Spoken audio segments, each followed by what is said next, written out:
어떻게든 예비비 만들어갖고 뺏어 쓰려고. 어? 지금 재난재해 관련해서 지금 추경을 하기로 했잖아요. 지지는 뭐 11조 한다 그러고, 민주당은 30조 해라 그러고 지금 얘기를 하고 있는데, 이 추경에다가 정체를 알 수 없는 일반 예비비를 4천억을 슬며시 끼워 넣었다는 겁니다. 재난 예비비 안에. 네. 정부가 발표한 재해 재난 대응 관련 예비비 1조 4천억 원. 이거 올해 첫 추가 경정 예산 요 안에 재해 재난 등으로 쓰임새가 한정된 목적 예비비는 1조 원입니다. 자, 그러면 나머지 4천억 원은 뭐냐? 정부가 아무 데나 쓸 수 있는 일반 예비비라는 거예요. 그런데 기재부가 추경 사전 브리핑에서 이 재난 재해 예비비다 라고 하면서 총액만 밝혔거든요. 그런데 문제는 이건 1조 원이고 4천억 원은 뭐냐? 그냥 아무 데나 쓸 수 있는 걸 슬쩍 끼워 넣었다는 겁니다. 하지만 고라친가요? 과거에 국회 본회의를 통과한 재해재난 추경안을 보면 정부가 재해재난 대응을 위한 추경에 이렇게 목적이 분명한 예비비가 아닌 일반 예비비를 끼워넣은 전례가 없다고 합니다. 그러니까 뭐 농산물 피해라든지 아니면 가옥 피해 또 그에 대한 그 숙식 지원 이런 용도로 해갖고 이런 재난 예비비는 명확하게 들어갈 부분을 우리가 지정해서 하고 있어요. 근데 그거 없이 일반적으로 쓸 수 있는 비용을 슬쩍 넣는다는 겁니다. 그렇게 해서 얘네들 뭐 했어요? 용산 이사 가고 관저 인테리어하고 외국 나갈 때 가져다 경비로 썼잖아. 경비로 가져다 썼죠. 그걸로 갖다가 예비비를 하도 많이 갖다 써보니까 다른 데 있는 예비비가 다 동이 난 거 아니에요. 근데 그걸 어떻게든 더 확보를 하려고. 지금 개헌하려고 예비비 쓴단 말도 있잖아. 영연백 살라고 하는 거 아니야? 라는 의심이 되고 있는 거 아니에요. 날강도 같은 이 짓거리를 아직도 하고 있는 겁니다. 진짜로 필요한 뭐 소방공무원에 대한 처우 개선이나 수당 이런 부분은 지들이 나서서 다 깎았어요. 오늘도 봉천동에서 이유를 알 수 없는 대형 화재가 났습니다. 60대 어떤 미친놈이 화염방사기로 방화를 해가지고 일반 주민들도 피해를 받지만 출동하러 갔던 소방관들이 그 화염에 휩쓸려고 3명 이상이 추락을 해서 지금 사망한 것으로 얘기가 되고 있어요. 나는 이것도 이상한 거야. 아니, 저는 이게 너무 충격적인 게 오늘 화염 방사기 방사기를 일반인이 가지고 일반인이 어떻게 써요? 그것도 이거를. 60대가 지금 이거는 이건 누가 봐도 오비 같다는 느낌이 드는 거야.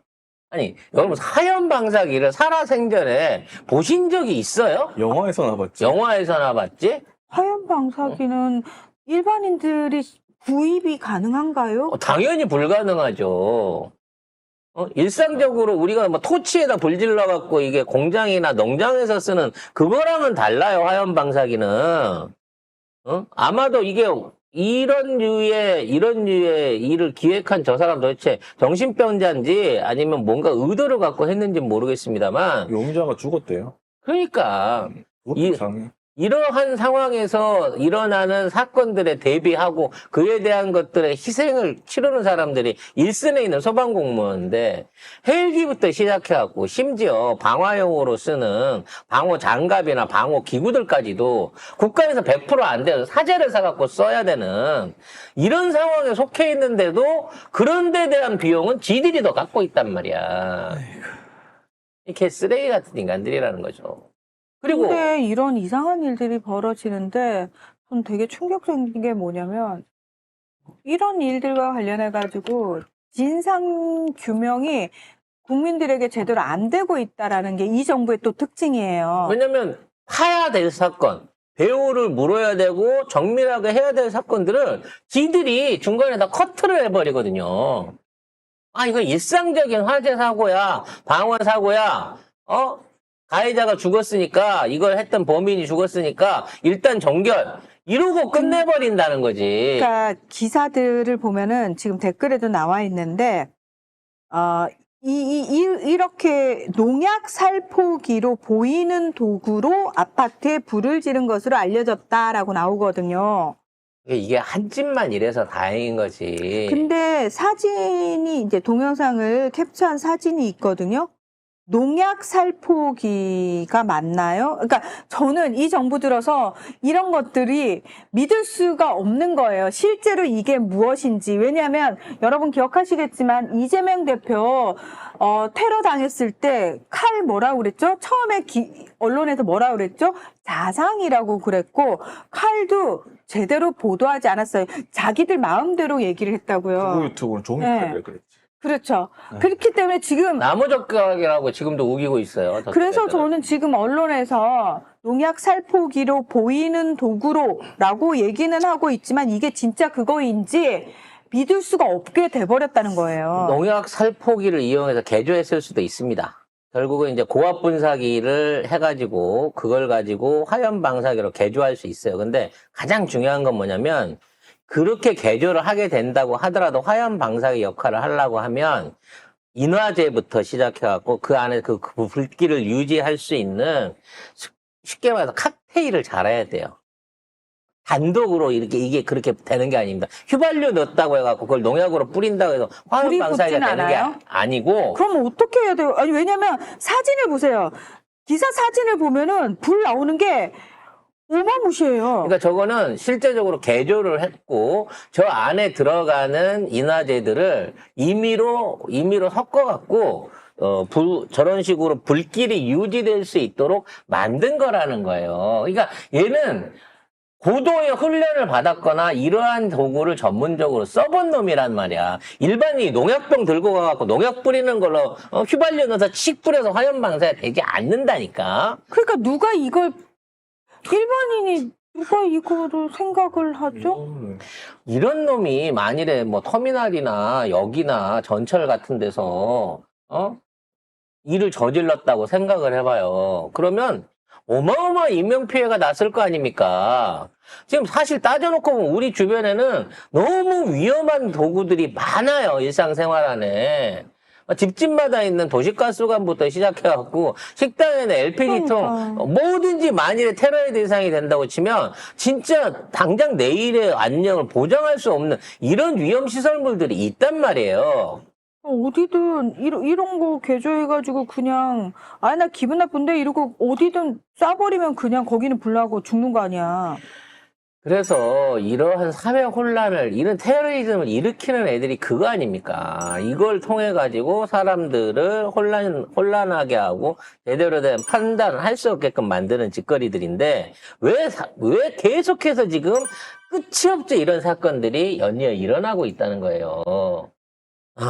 관련해서 또 이 얘기도 해야 되는데, 뭐 통상 협상을 하러 간다고 하는데 아직까지 우리 정부에서 지금 민감국가 지정에 관련한 해제를 위한 노력 내지는 그에 관련된 무슨 뭐 TF가 설립됐다 이런 얘기를 들은 적이 없어요. 그렇죠.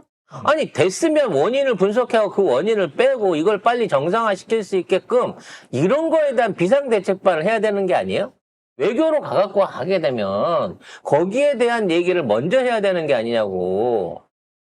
저희 동생이 지금 미칠라 그래요. 저희 동생이 미국에 이민 간 지가 30년, 25년 넘었거든요. 처음에 연구원으로 갔다가 지금 현지에서는 이제 시민권 취득하려고 지금 신청을 앞두고 있는 거고 애들 둘도 지금 대학을 다녀요.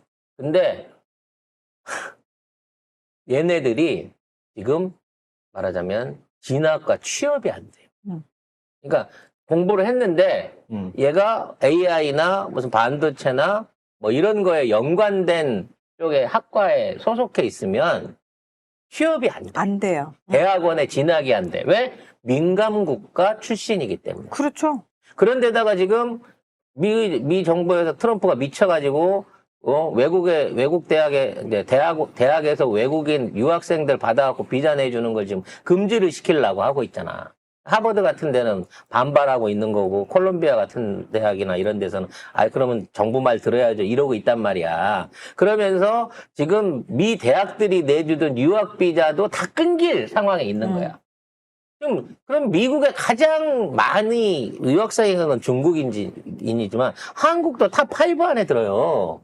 거기 가서 비자 내고 공부하는 애들 우리가 민간국가 지정되는 다음에 자칫하면 비자 연장 못하고 다 쫓겨나게 생겼어. 이걸 다 실제로 누가 만들었냐고. 이놈의 정부가 만들었는데 이놈의 정부는 거기에 대한 얘기는 없이 아예 없어요. 이번에 가갖고도.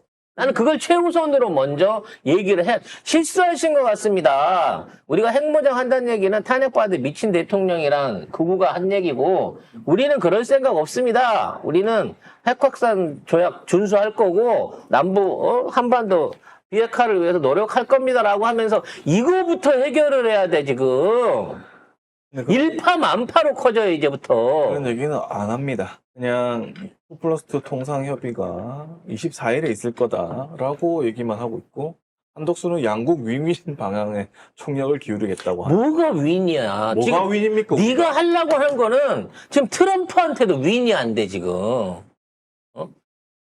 우리하고 만일에 통상 조약해갖고, 자, 한국은 관세 35% 받아들이기로 했습니다. 앞으로, 상호 관세를 해갖고, 한국은 미국에 수출한 모든 제품 35% 묻니다. 이거 계약 딱 쓰는 순간, 미국은 국제무역에서 완전히 고립돼 버려요. 한국한테 하는 거 봐. 미국이랑 협상할 필요 없어.